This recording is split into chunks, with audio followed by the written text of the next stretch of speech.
ल बस नेपालबाट यही 5 जना हुन्छ यहाँ आएको तपाईलाई बुझा पासपोर्ट यही 5 जनाको अब हेर्नुस् बस क्वालिटीमा राख्छ अनि नेपाल कुन ठाउँ छ घर तिम्रो भन न ललितपुर अलि पछि सर अनि यिनको कहाँ छ नेपालमै हो है नेपालमा कुन ठाउँ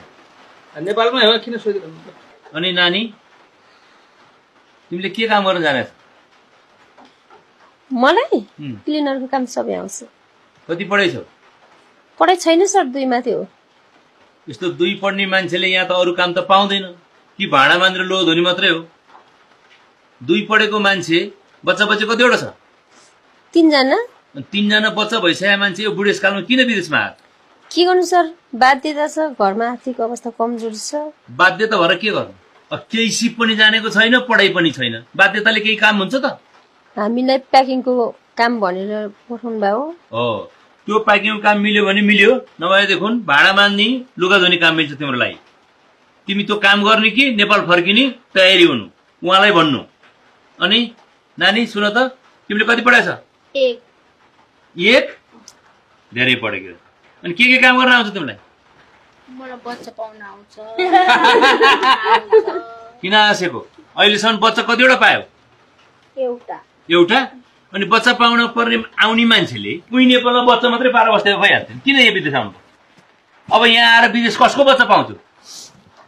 कस्तो कलर आउँछ भनेर हो अब तिमी भन तिम्रो बिहा गरेर श्रीमान त उही नेपालमा छ अब बच्चा पाउन आउने मान्छेलाई अब बच्चा कसो पाउँछ यिनीहरूबाट बच्चा हुँदैन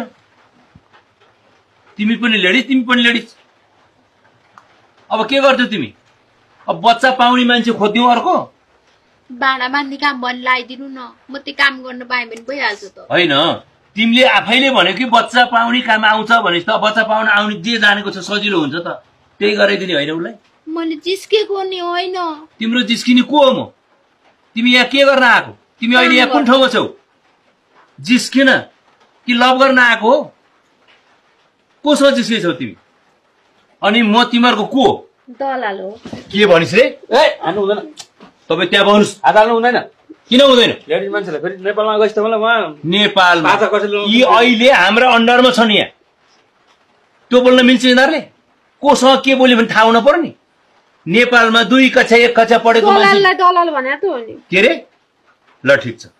अब त कसरी पछि पढ्छेस् हेर्दै जा यसलाई सोध्नु पनि आवश्यक छैन अनि तिमीले कति पढाएछ